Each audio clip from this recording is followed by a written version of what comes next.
I'm surprised they killed 4chan. Let's see. So so this is episode 0 of the Fang Robotics programming coding live stream. We are just beginning with the code. Throughout the week, there has been a lot of just chassis logic, drivers logic that have been made. These will get refactored into their folders, but, well, actually, I probably should, so let's do that right now. So, new folder, chassis.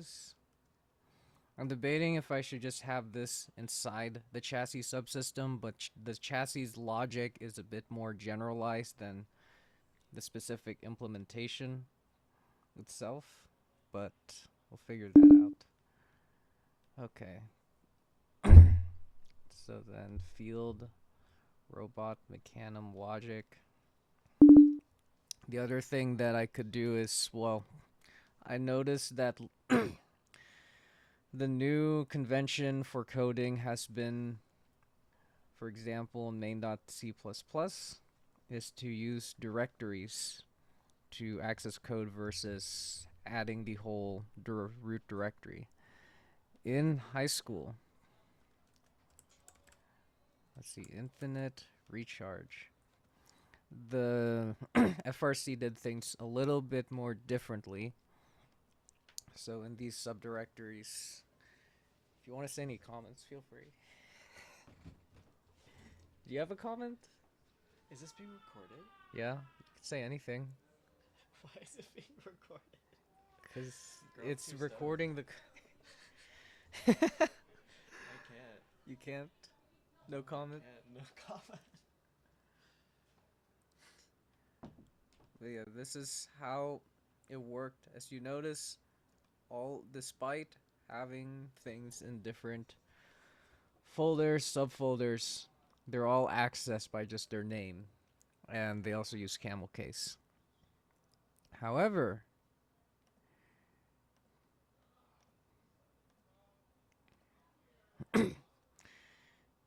in the Taproot stuff, it seems like it's more the case to do this sort of convention. However, we do have a lot of files using the old convention, so I would probably make a separate branch to do the refactor, because that would involve a lot of stuff. So let's see, logic, chassis. I'm gonna do it in chunks. So git add. Well, let's see the chassis.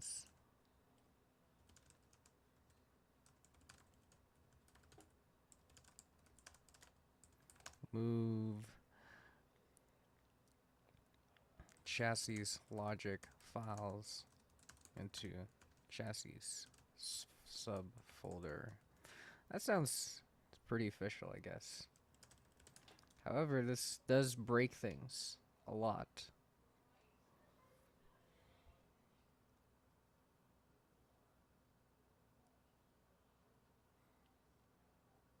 Which makes me ponder, well, one is, regardless of what I do for IntelliSense or whatnot, I will have to put these into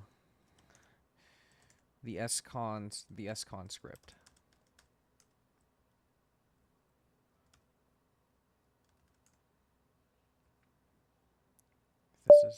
That's not the right one.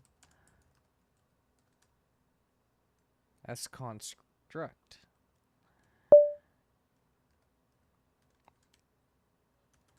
Not gonna lie, I've been more of like a makefile person myself, but it is what it is. So logic slash chassis and logic slash motors.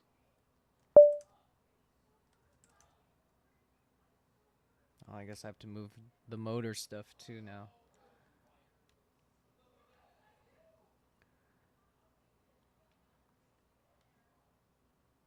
So this is gonna break the build quite heavily. Yeah, it already has.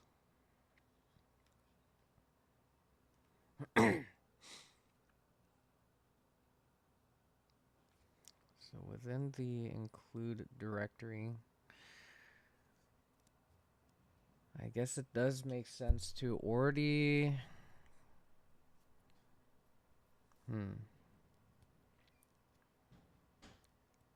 I should be doing this in a separate branch.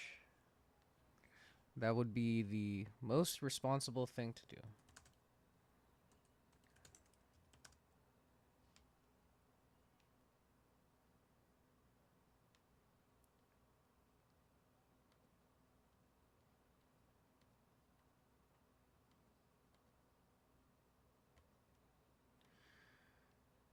Hmm.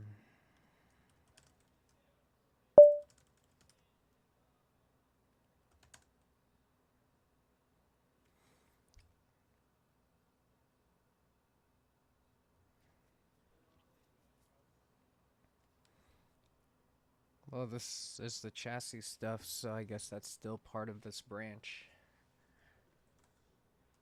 So I'll just do that then.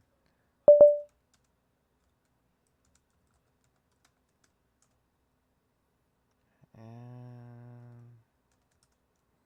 let's just remove that. And then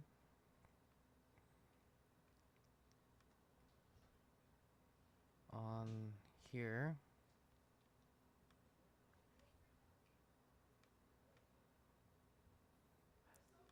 let's see. There's like so many constructions. Oh, so this is just the include path, so not the sources themselves.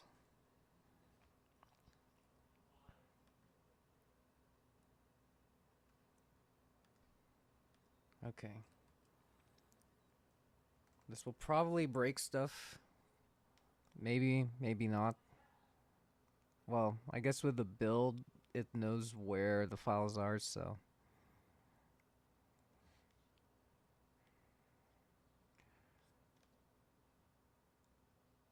Hey, it's pretty good. However, with the IntelliSense, it won't really detect those files. So, let's do this.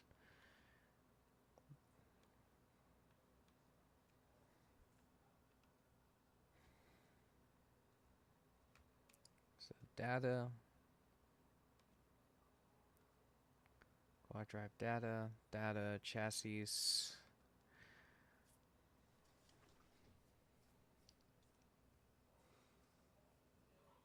I could put chassis and then have it by subsystem.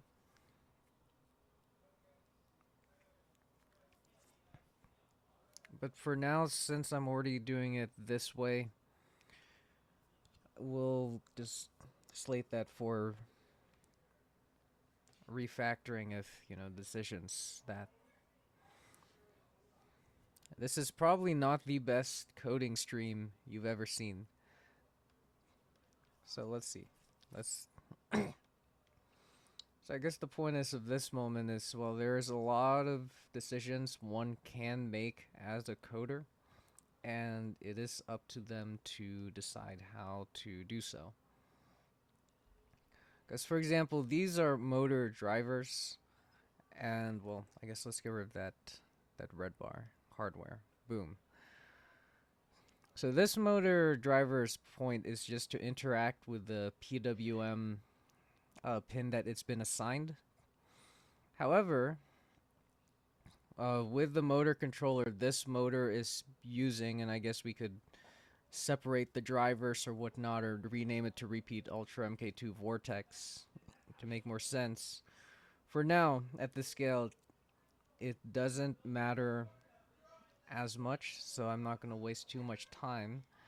But to point out that there is logic with the pulse width modulation, because this specific controller demands essentially a pulse between 1 milliseconds to 2 milliseconds.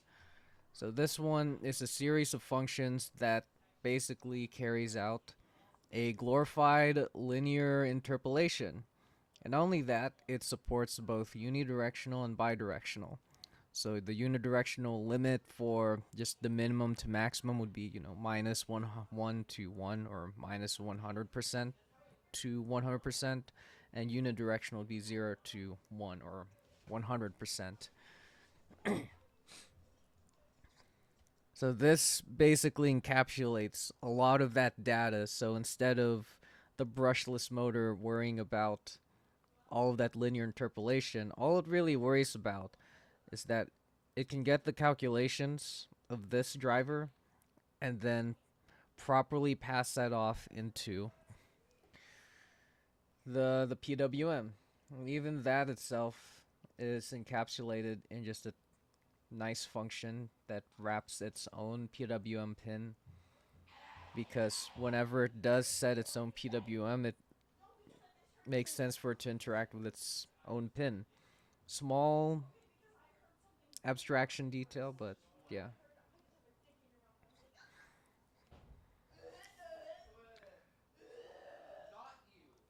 So for now, for the sake of, well, nah, let's see.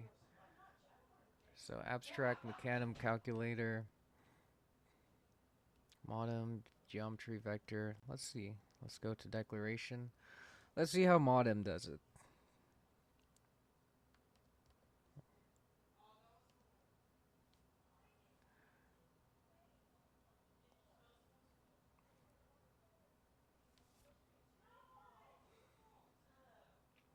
Let's see. Taproot, modem, source, modem.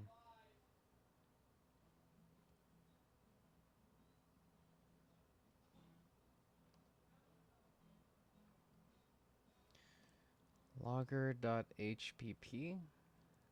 So this is some sort of device driver, it looks like, and C++. So if we notice here, I guess the convention is that it's going to be within its own directory, which makes the includes just work out. But then the conventions is when it's used in, let's say, the tests, it would use the directory structure.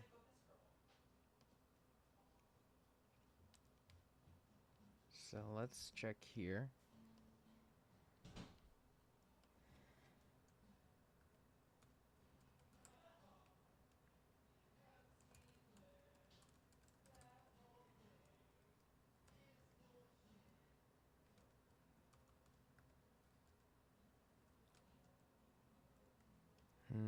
Let's see. For now, because this is it's taking a bit too much time, and it is about 39 minutes till midnight. Gonna do this. Logic slash chassis. Then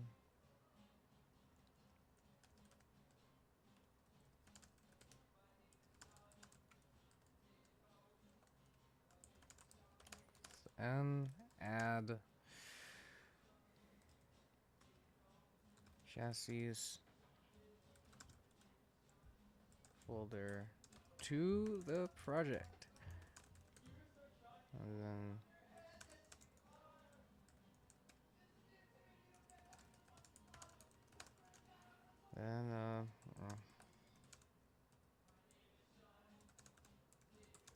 to IntelliSense. Okay. So the remaining task tonight ideally is to get at least the makings of a chassis subsystem and then instance that within the robot class. But we aren't finished with the unit tests. And even though, because these are generally linear functions, I could probably get away with the incomplete tests that I have. I know I should be using parameterized tests as well, but it has been a pretty rough week. Oh, So I need to select test or else it does that. So this has forward test.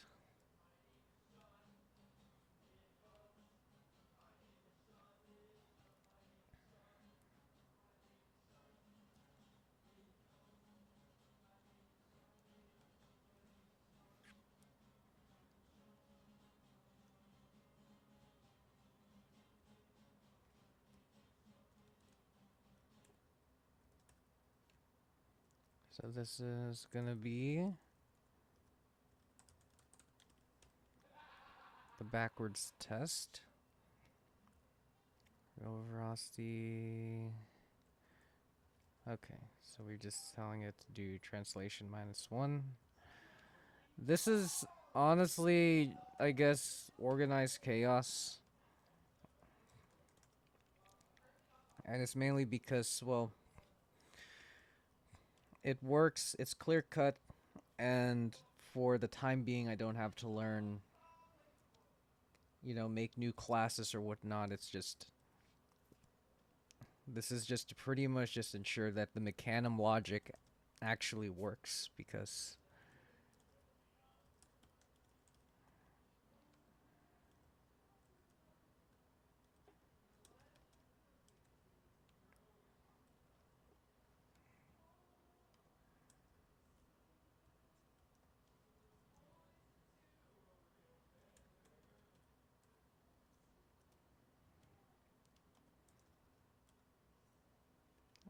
let's do a facility number.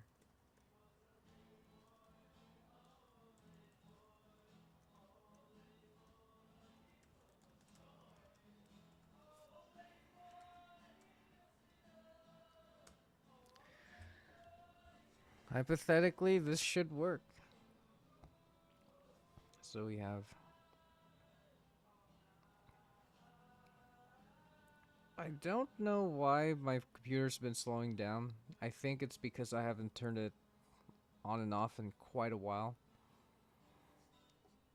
But it's just, end of the day, programming live stream. Okay.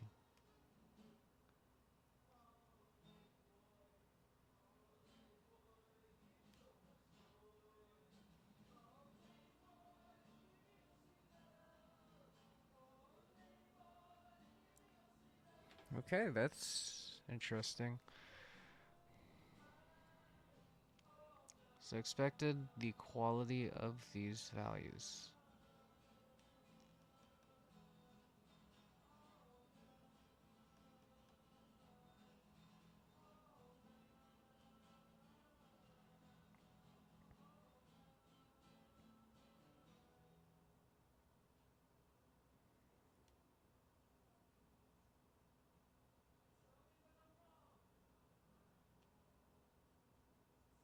Wait, so zero test, forwards test. The backwards test works. The left test does not work.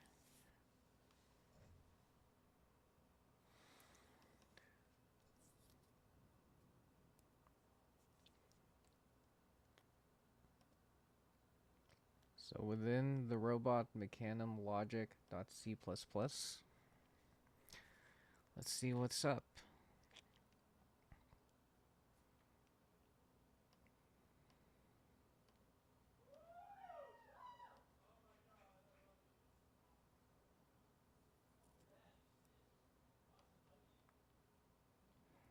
So according to this, well, actually, screw it. So there's this amazing paper that I located describing the kinematics.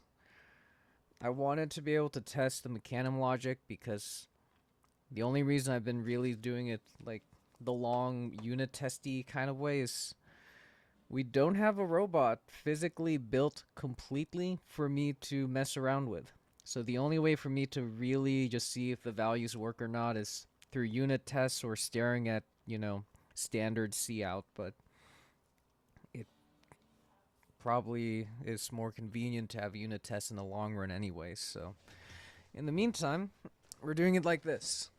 And given the next 2 weeks and a week after finals, I'll probably figure out how to use Google Mock. So we might have like 99% of the code in unit tests, and then the robot gets built, and that really narrows down a lot of debugging down the chain.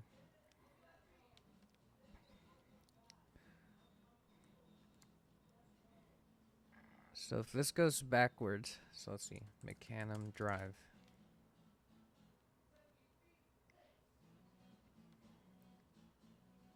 So if we want, so our wheels are in an X configuration. I know there's been some diagrams with the opposite of the X configuration. This paper also uses the X configuration, so I'm gonna use X configuration. So to go to the left, there's the error.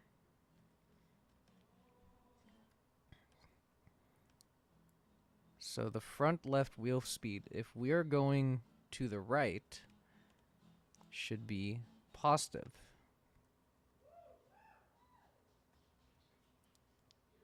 The front right wheel speed should be negative.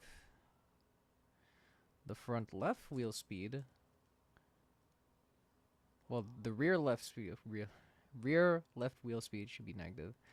That should be positive.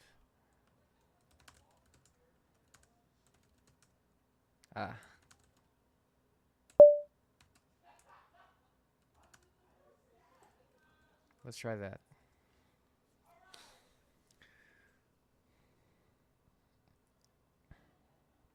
I would say the one major blunder I made was that I could have just fed abstract field mecanum logic, but since we're already using units for everything, and there is like a literal research paper by Hamid Tahiri, Bing Zhao, and Nurala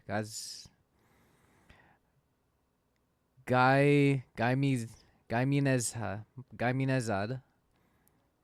from Astronautics, Automation, and Electronics Information Colleges. Why not? We have extra time. We have downtime. So as you can see, this passes the test. So git add logic slash chassis commit slash m fix reverse fix sign error regarding lateral translation. Then git add. So you see, even though it's tedious, I caught a bug. I could have just said, screw it, I'm gonna build the subsystem like chassis, and when we make the robot, it's reversed. Now that's an easy bug to fix, but if we had more bugs affecting the code, that would have been a lot more to deal with. And things become obscure in this cloud of just mismanaged code very quickly. I personally have had the patience to debug robot code like in my limited experience, but I'm gonna be honest, ever since messing around with unit tests during this downtime has just made me a fan of them. So, add left movement tests.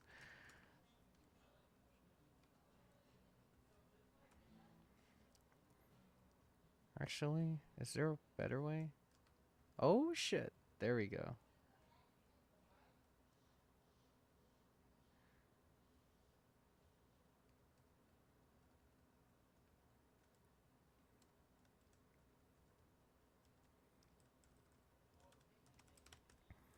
So we go left.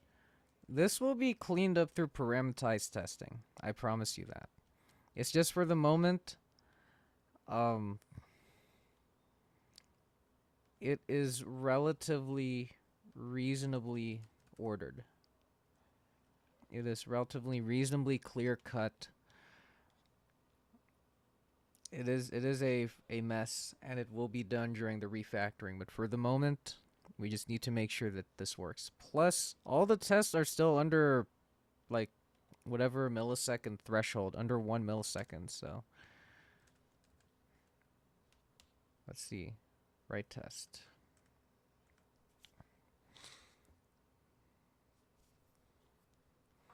The final one is the rotation test, which will just have, one clockwise, two counterclockwise, and call it a day.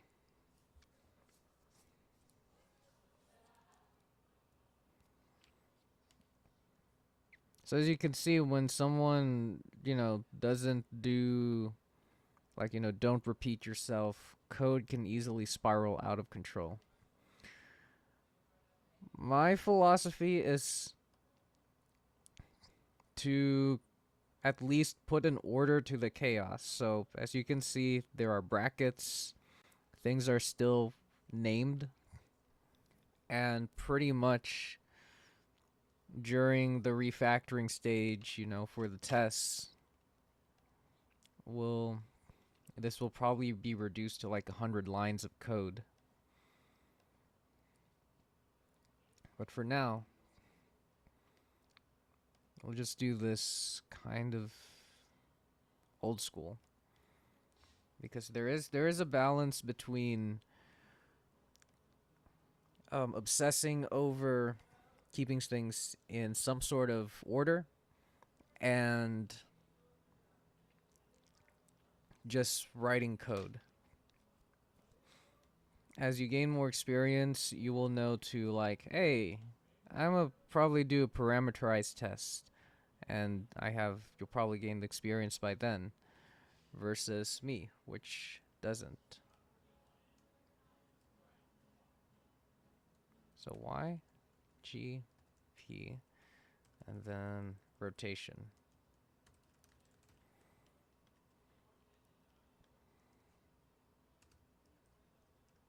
Rotation 1 should return, well, the same rotation. Rotation, because it outputs in radians per minute. Okay.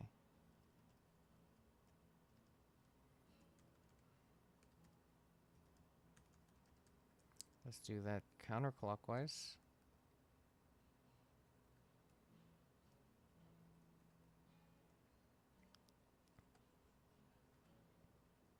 Let's see. R, F, oh wait. There we go, DFS. Delete, find the letter S, and, well, should have probably just done the code.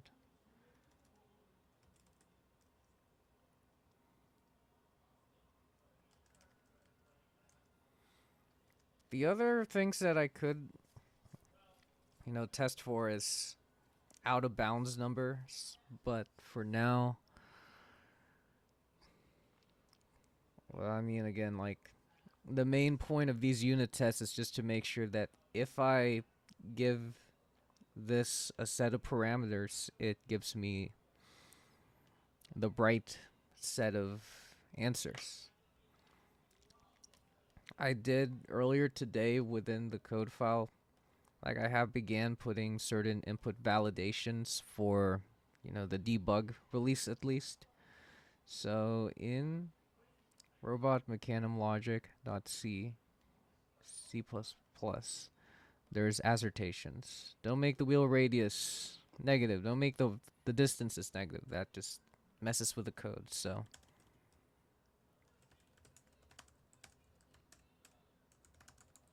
/m add rotation test. Oh boy. I think for the the final class, which is not too difficult, is the field class.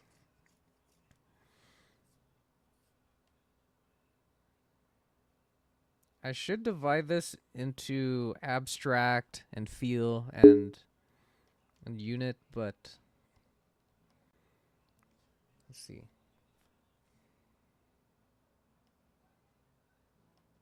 So I did begin this class, but then I realized that I couldn't use abstract field logic due to the uniqueness of adding units into the calculations.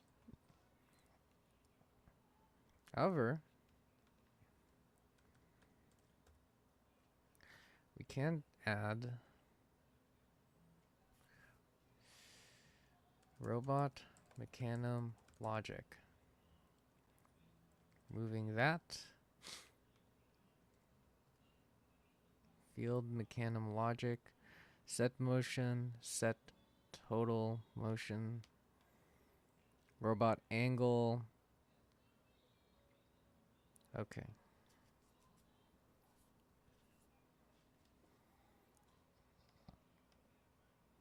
This one could be refactored, but again, as long as there's an order to the chaos, I'd say move on, make sure it works, and then refactor from there. So it cycles, because if you're really in the headset of like, you know, making things the best, like in a single iteration, it's like trying to eat an elephant. It doesn't work. I had a there's a mystic teacher named Robert Bruce. He recently died last year, sadly, but he remarked learning these very difficult concepts as to eating an elephant. The only way a human could do that is, in his words, he was Australian. He said, um, bite-sized frozen TV dinners and stuff. So likewise, when you're coding stuff, it is nice to have bite-sized dinners and whatnot. The other thing that I could have done better, for example, is I could have just started in the chassis class. Well, either I should have skipped the abstract field mechanum logic and have just went for these logics versus making pretty much just a library when the goal is to develop a basic chassis. Since I have time, and since there's not really, since I've already done so much and this one is basically almost done, because, you want to avoid the sunken ship fallacy. I've seen people vibe code uh, with the sunken ship fallacy, and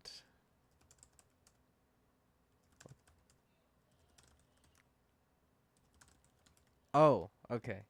I was like, something felt sus. One of my large best tips for beginners is to honestly just type get status before you start. Whenever you like open your laptop, honestly, for a start, or especially if you're just beginning for the day, figure out which branch you're on, because you might not be on the branch you think you're on, and once you push those changes, it is it's just extra work to undo them or to transfer them versus if you had them all in one place.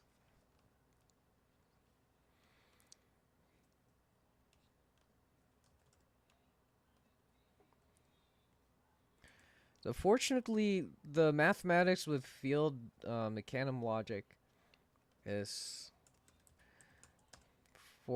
is basically a lot of it's delegated to robot oriented mechanum logic anyways. Namespace logic, namespace chassis. I guess I need to start doing this.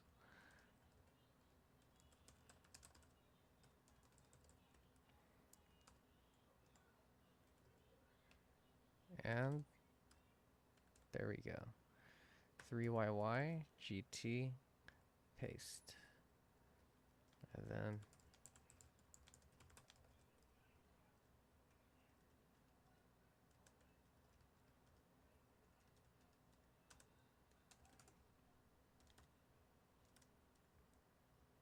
let's remove that. Replace it with robot mechanum logic. Robot mechanum logic. M robot. Yeah, that makes better sense. I know that it sometimes takes a lot longer to type this stuff out. However, there's the saying that code is read more than it is written, so no instance of constructor. Well, I'm okay. I was like,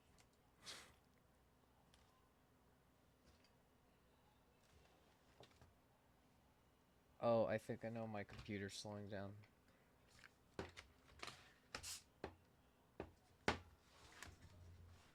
This is honestly, I mean, hey, this is the first recording, so I mean, there's bound to be some, at least some controlled chaos within. Well, this.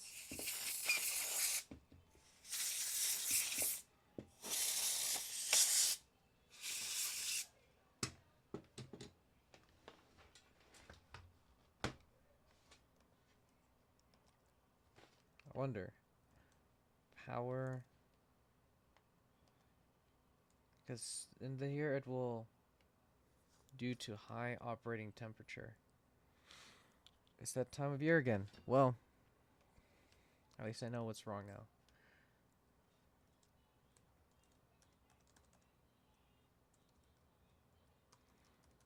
I think either I'm stupid or I have the guts.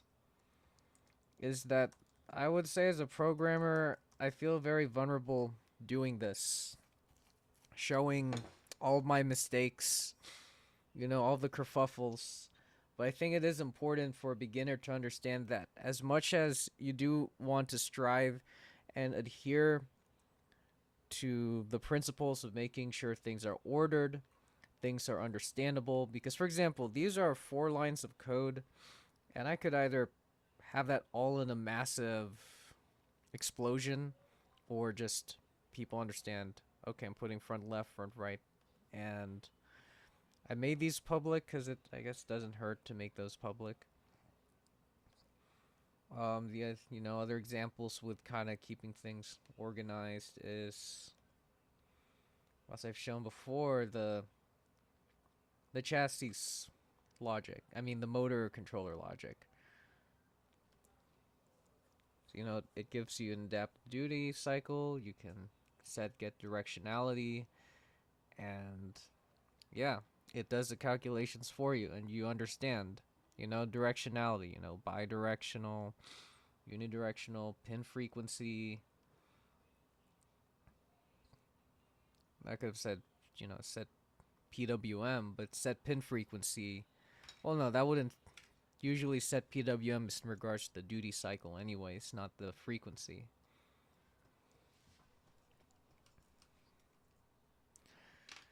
But stuff like that. It's not perfect. There are maybe some naming errors, but it's relatively ordered where you could at least understand 90% a month down the line. So M, robot, mechanism, logic. So horizontal wheel distance, vertical wheel distance, and wheel radius.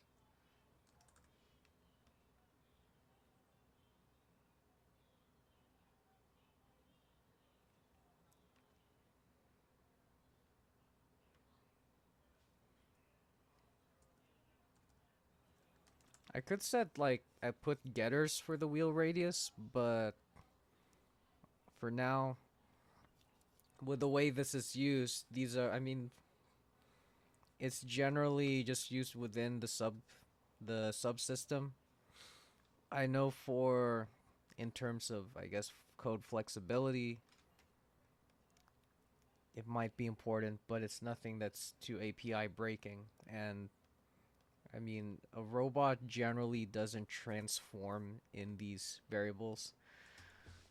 I know that our robot has shocks, which can alter these slightly, but this one, the main motivation for this was just to do dead reckoning and at least provide a tangible, rough estimate of what we're coding. Like if I'm saying, 1 meter per second, which is actually pretty fast. It's but the robot, right? If I'm saying like rotate 1 revolution per minute, then that gives like a very rough idea like how that's very slow, versus set offset 50 double, and because as I'm gonna put fine tuning constants, it's gonna, at least having the units will give a rough estimate of what's a reasonable value to plug in. This is, I would say, at risk of over engineering, but when using units, it is easier to go from units to using pure doubles versus pure doubles to using pure units. So I would say if you're using units, you want to use these from the start because they require different types of units for different things. So that's a very difficult refactor at that point.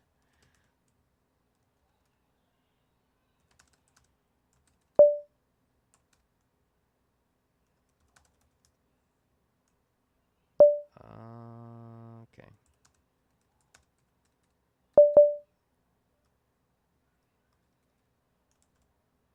No.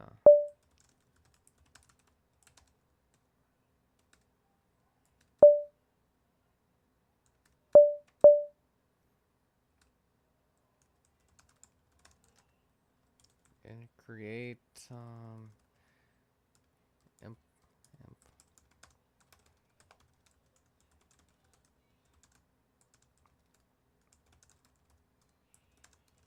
Remove unused private variables.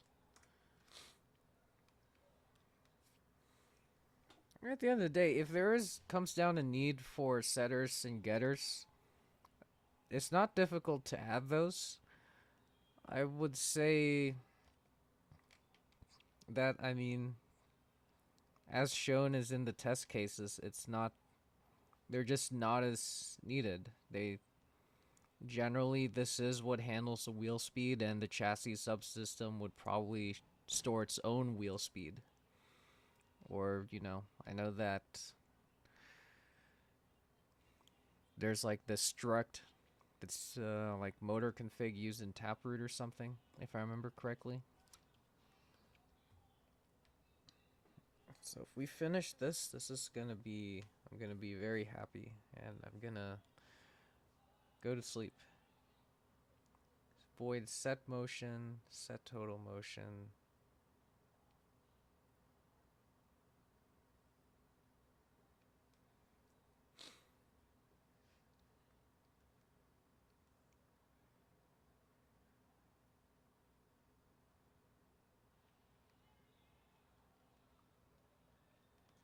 So let's see.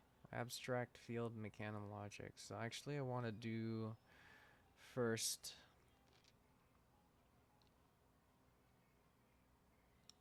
So that's rotation offset, but we want to set.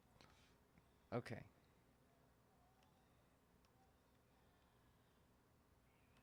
Let's drag that there.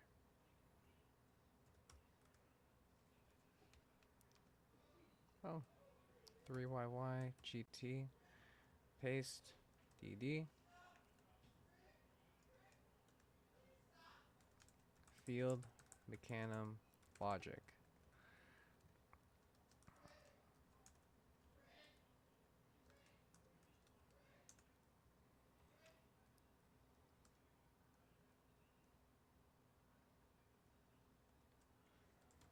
Set translation, translation,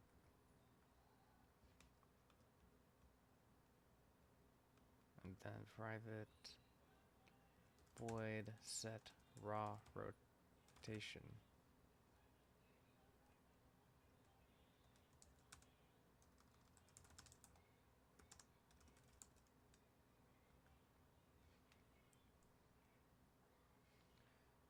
Abstract field mechanum logic.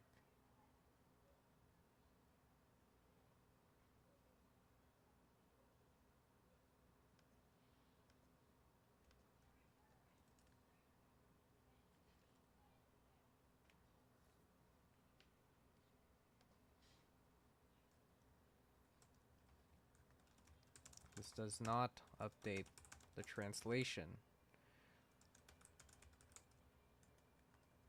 It is useful in certain cases to speed stuff up. So essentially what I'm referring to is, so when we're going to the implementation of abstract field mechanism logic, when you set the robot angle, so it needs to get the field translation, store the new robot angle, and then it will update the field translation in accordance to the new robot angle. So when you say set translation right here, so it will transform it from a field translation to a robot translation.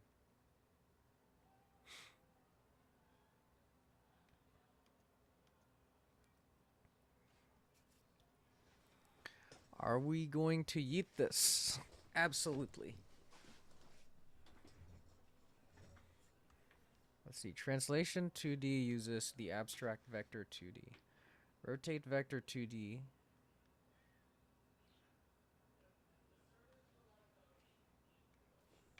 Okay, so yeah, we'll have to yeet this.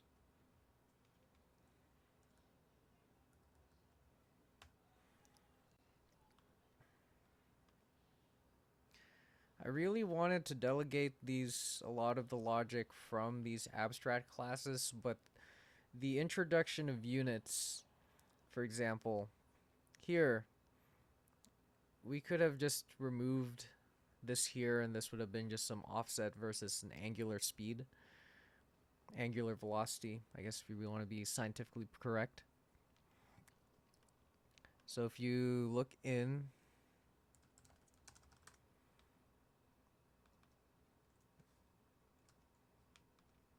this is one of my favorite beginner guides. So if you want to look here, you have just these kind of abstract variables. That's essentially what the abstract classes do. However, when you involve units, it's not as straightforward because you can't multiply those by like 1 over r because the rotation offset is determined by the dimensions of the robot and your desired angular velocity. The other thing too with this code is, so their positive rotation direction rotates you counterclockwise, because when you feed it from the joystick, you know, if you're putting the joystick towards the right, that's associated with clockwise. However, mathematically speaking, the convention is for counterclockwise to be positive instead of clockwise. I understand that, you know, you want to be able to feed code seamlessly, but since we are going to be involving calculations with compensating the turret rotation, all that jazz, we are going to be, it makes better sense to follow mathematical logic and not entangle the joystick controller logic into mechanism calculations, in my opinion. But for their application, there's not, you know, it works.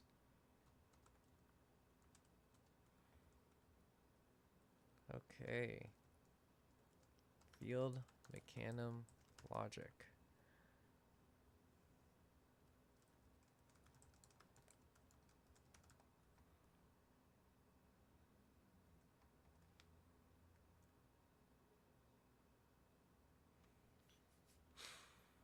Okay.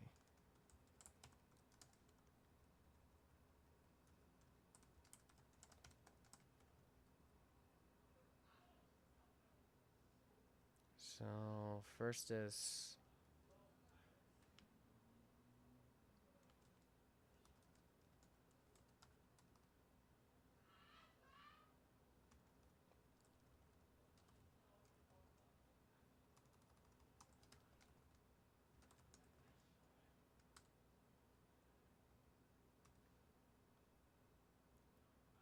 wait a minute.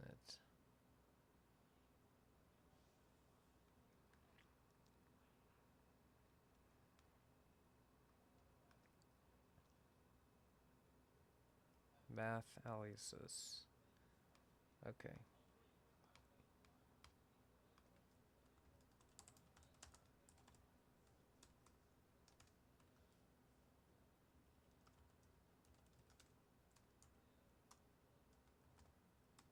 Vector 2D. Just translation dot x dot 2 double translation dot y dot 2. I could make some sort of override or whatever to, I don't know, like make it a double, but for now, okay. The rotation function does not use units.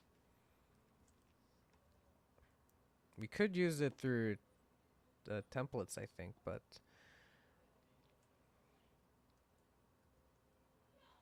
2D abstract vector 2D.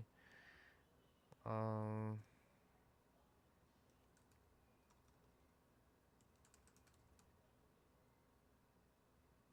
it's called strip translation, where unit.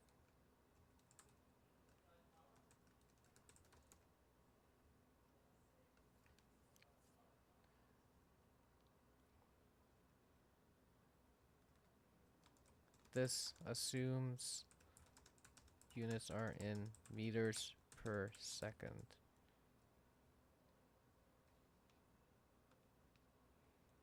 Let's put a note for that. This um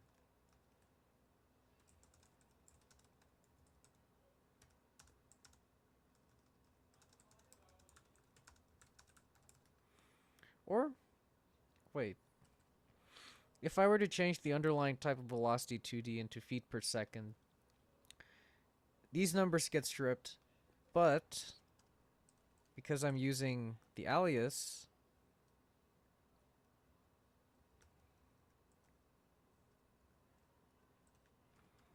so util.math, so rot rotated translation.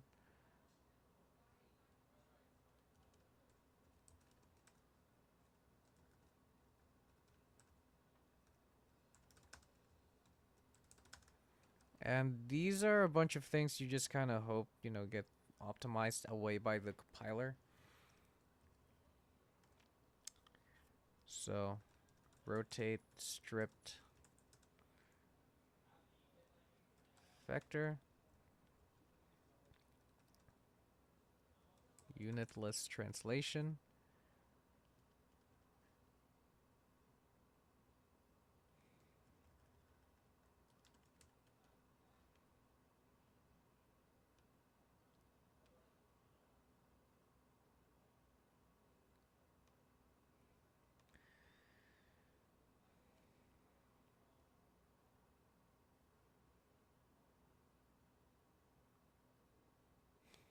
To const int. So rotate vector 2D is not a constant int. It returns.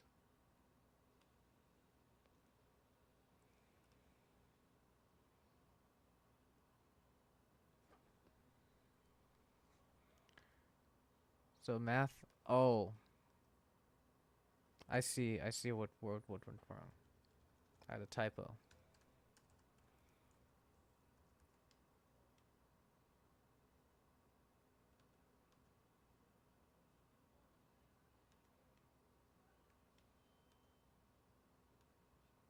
Yeah, util math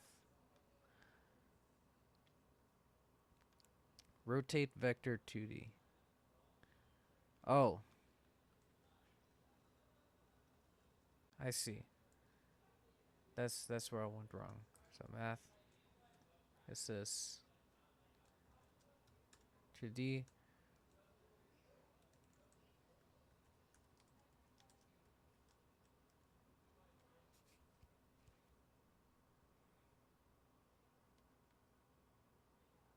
Yeah, that's the namespace name. So return return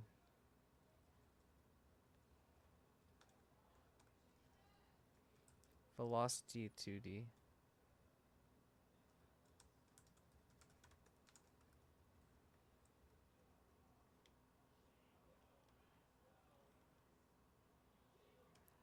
So it initializes a abstract vector 2D named rotated that is returned from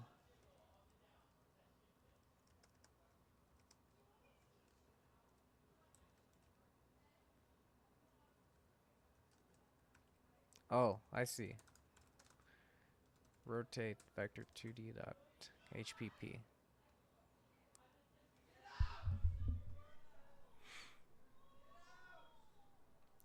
There we go.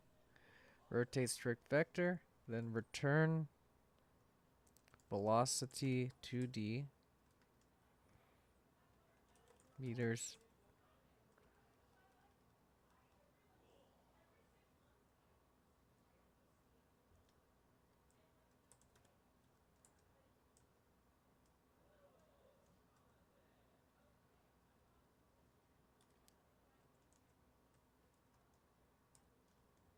I wonder if this works. Let's see.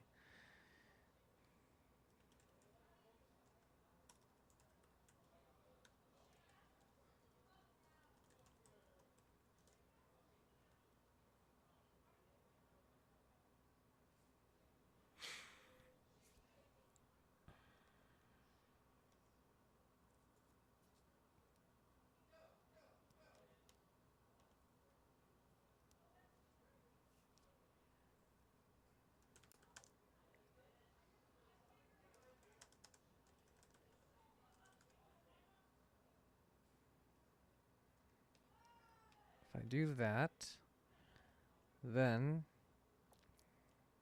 in order just to make this resistant to changing, because these changes could like break code. I don't know if we want to go like switch to customary units.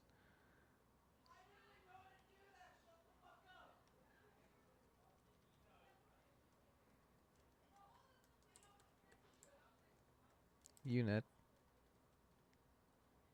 Hey, there we go. Yeah, that that's like that's fucking beautiful, mate. That's so fucking beautiful. I won't be able to write the unit test for this, but as you can see, we're off to pretty much the final class. I should not have done this, or I should have just used that. But the reason why I did that was because I did not understand the mechana mathematics that well, so I wanted to start with a simpler prototype and move my way up to a functioning one. Maybe someone will say that Taproot already offers a Mecanum drive or something, but rotate strip vector, convert stripped vector back into unit, into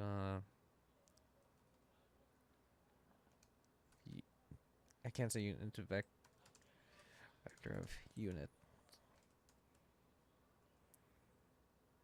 So rotate vector 2D, that's 1, 2, 3, 4, 5, 6, 7, 7YY, P, and then 4DD.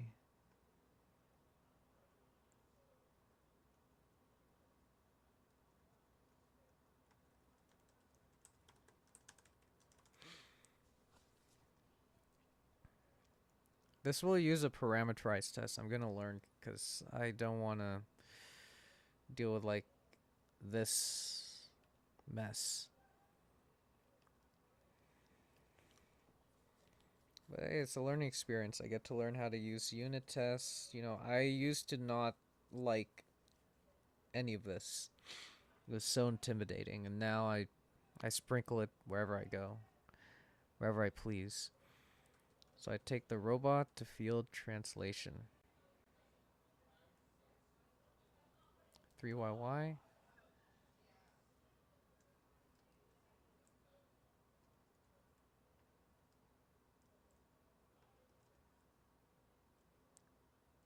Cost angle. This counter act effect in order to recover the field translation vector.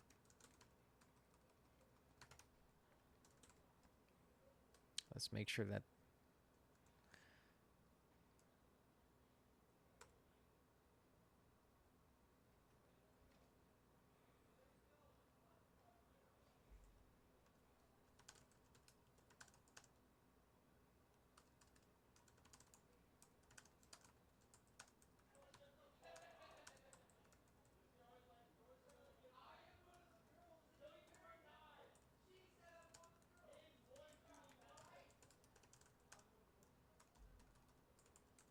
nice. It builds. Okay.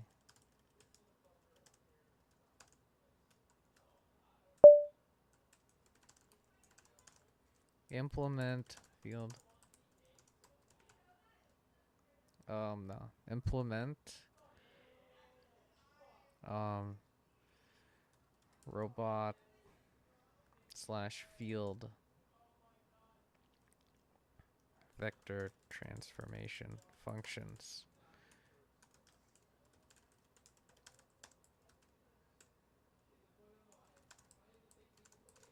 Declare raw angle setter. This be used more efficient.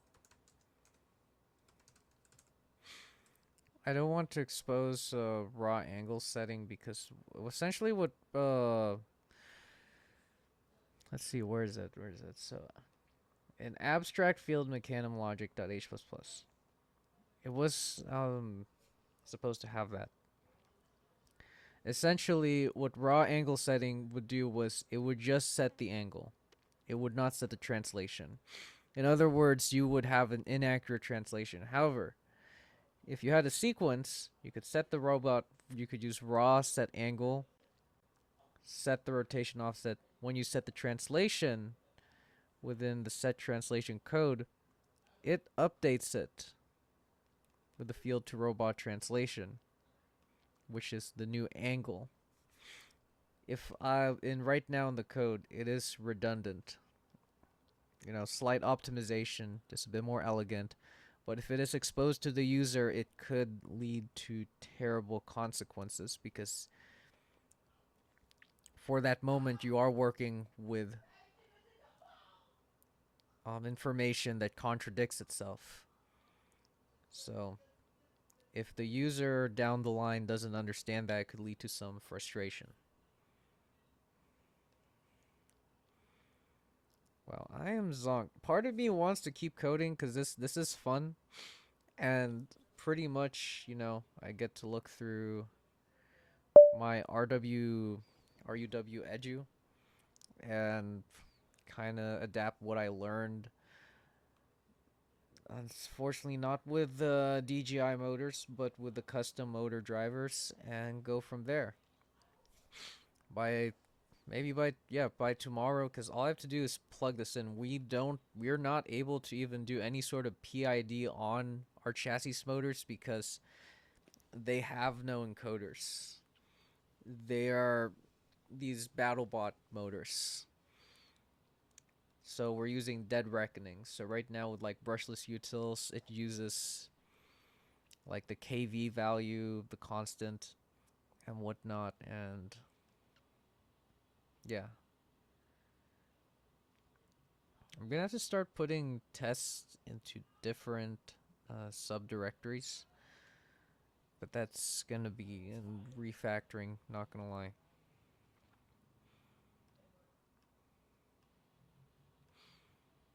Yeah, you know, I guess it felt like overkill to make, start, make like literally so many different versions of this class, but I do understand the kinematics of how you work with mecanum wheels a lot better, which I feel like is important just with how I want to do the code with like translating, you know, I need to understand this in order to counteract because the current plan is to have a command that retains the position of the motor of the turret yaw motor with respect to some sort of IMU reading, and that will require PID tuning, which could work or which could not work. The other way is to understand how many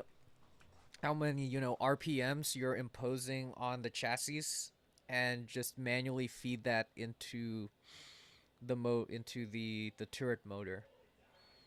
And then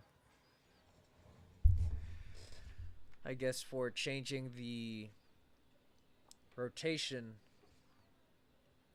or something, but I don't know where I was going with that. But the gist is that there's multiple ways to do it, and having access to this possibility just makes it more likelihood that we can have Beyblade on our first year.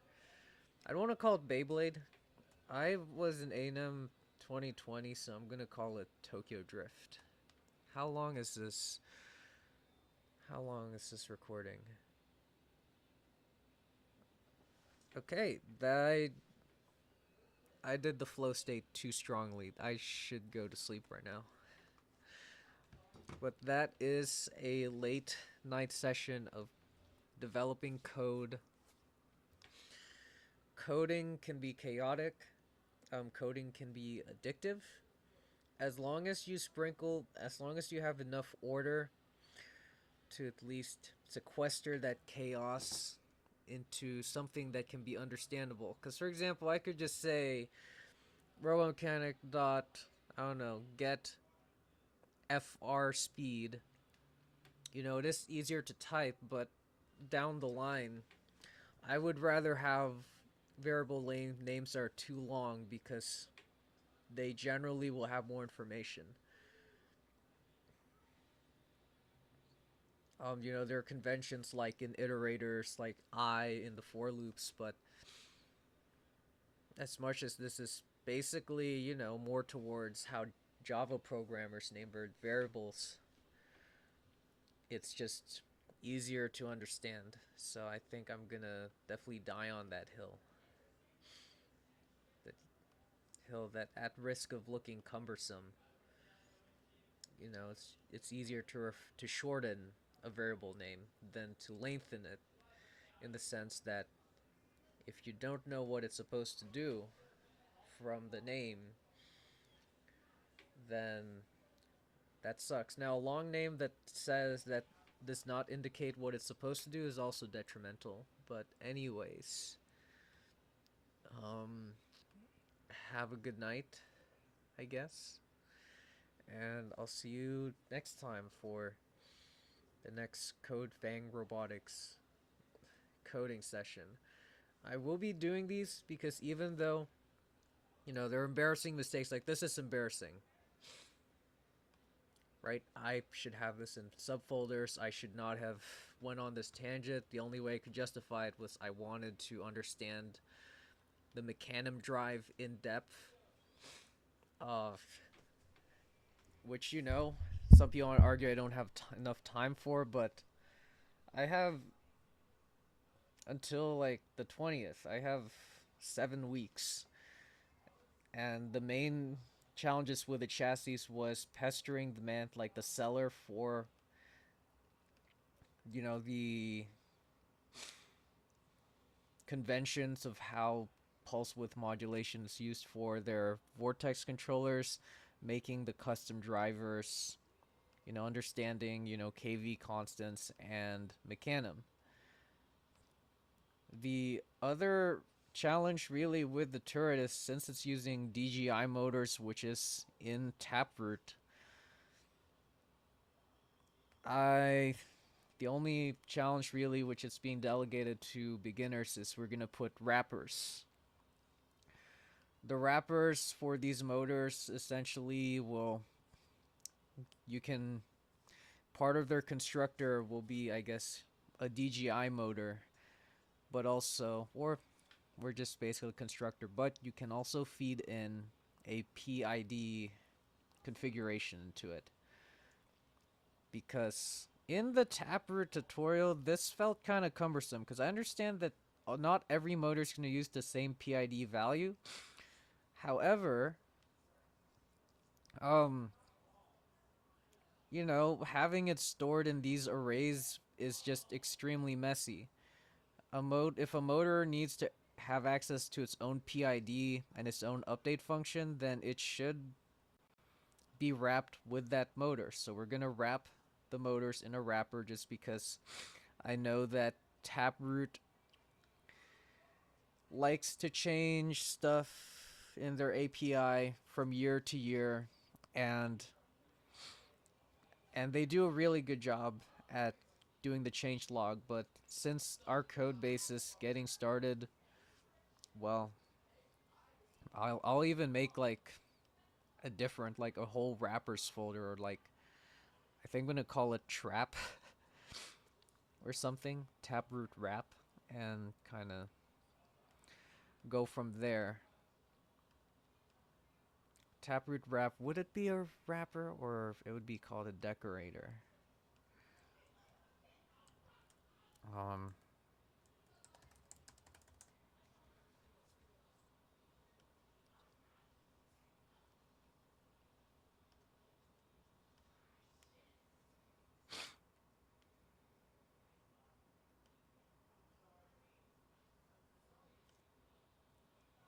so that allows you to attach, not quite.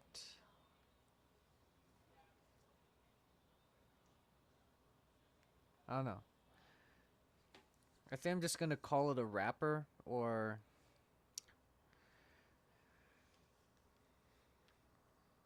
something, but or put into a different namespace. But the point is that we wrap in this PID because this is in the tutorial they provided. It just felt kind of weird, having this like whole motor ID kind of thing. It works, at least it works, but this is unnecessary. This is something you would do in C. This is not something you have that there you have classes. This just kind of makes the code kind of weird, you know? That's my personal opinion. Maybe it's technically faster. But anyways, I wish you a southern good night or an east coast one if you live there.